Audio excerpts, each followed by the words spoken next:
Olá, bem-vindos ao canal Filosofia Urgente.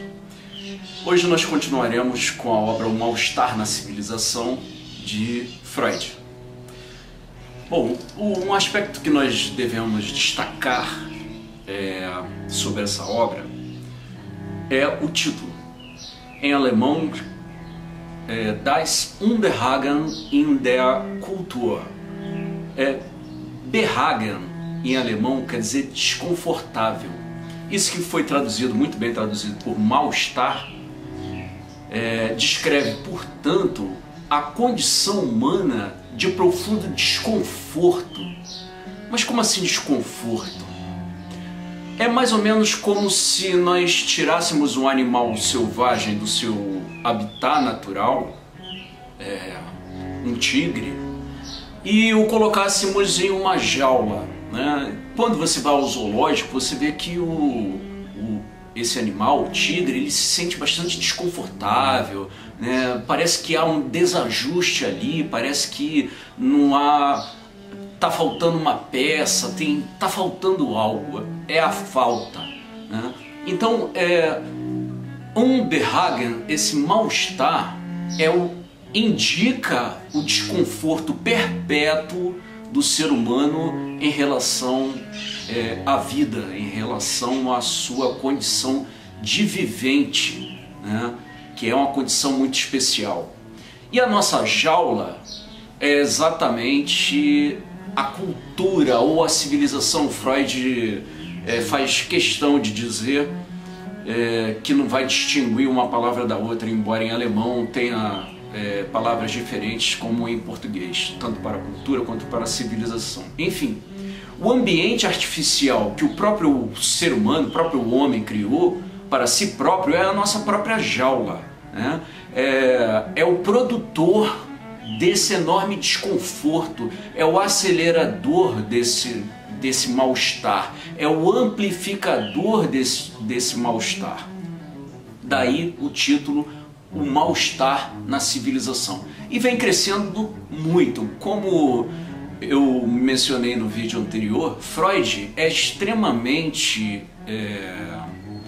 perspicaz e nos abre diversos caminhos para compreender a condição humana nos dias de hoje, exatamente porque a nossa civilização ela se tornou cada vez mais algo sufocante, algo que nos exige, tornou-se uma jaula muito mais eficaz e, consequentemente, o nosso desconforto, o nosso mal-estar só vem aumentando. Daí as diversas patologias psíquicas que do final do século XX para o século XXI saltaram de uma forma gritante, de tal modo que é difícil você conhecer um indivíduo que não tome remédio para depressão, para ansiedade, para fobias, inúmeras fobias, etc. e tal. Então esse é o mal-estar na civilização.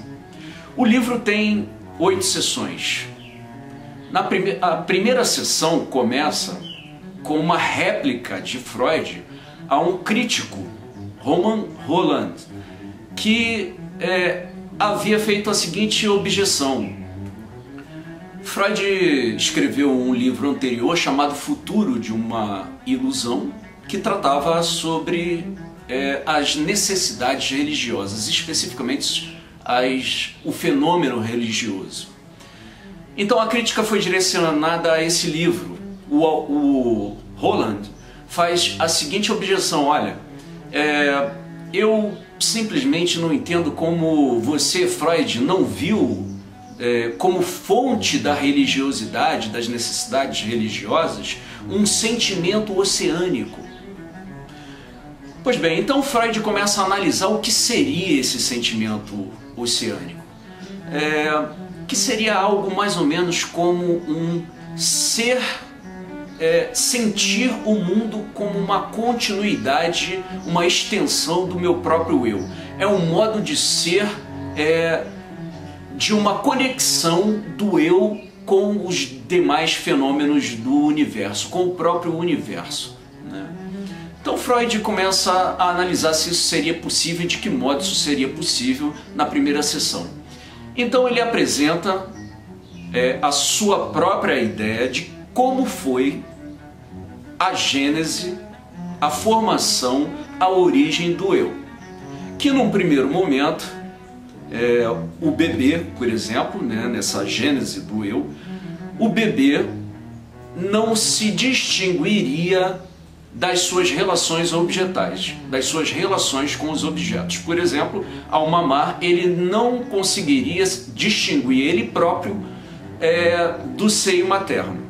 Mas que gradualmente, com o processo de desenvolvimento, o indivíduo vai gradualmente se distinguindo dos objetos com os quais ele tem relação. E isso começa, segundo Freud, com o seio materno. Mas, e a partir daí, Freud diz que é possível que o eu, então, comece sem limite, como esse sentimento, esse chamado sentimento oceânico. O eu, portanto, não seria distinguível do mundo externo, mas que gradualmente vai se separando, se delimitando em relação ao mundo externo e das coisas que estão fora de nós. A partir daí, o eu delimitado conservaria vestígios arqueológicos, Freud faz uma arqueologia da vida psíquica, inclusive ele faz uma analogia nessa sessão em relação à arqueologia, especificamente da cidade de Roma e etc e tal. Mas então Freud vê no eu vestígios arqueológicos da sua vida, da vida passada, da vida de todos nós, e conclui que esses vestígios do passado são mais regras na vida psíquica do eu do que a exceção. Portanto, o eu seria constituído de diversos vestígios do passado. Porém, Freud questiona se esses vestígios, que nós poderíamos dizer que são vestígios desse, entre aspas, daquilo que Roland chamou de sentimento oceânico, se esses vestígios poderiam dar origem às necessidades religiosas. A conclusão de Freud é que não. No final da primeira sessão, Freud diz que as necessidades religiosas não viriam dessa gênese do eu, mas viriam de outra fonte, que é o desamparo infantil e a necessidade de proteção parental. Não é à toa que as três grandes religiões monoteístas representam Deus como um homem, como o pai. Então, Freud diz que dificilmente ele encontraria um sentimento mais forte do que essa necessidade de proteção paterna e esse desamparo infantil que se prolonga pela vida adulta, a partir dos nossos medos e principalmente com a nossa relação com os fenômenos da natureza. Nos primórdios, nós tínhamos que explicar fenômenos amedrontadores como um terremoto, relâmpago, as tempestades. E essa explicação, em função do nosso desamparo, da nossa necessidade de proteção, seria a religião. No próximo vídeo nós vamos continuar com os desdobramentos dessa obra, passando então para a segunda sessão e abordando um pouco mais da obra anterior, O Futuro de uma Ilusão. Não se esqueça de se inscrever no nosso canal, um forte abraço e até mais.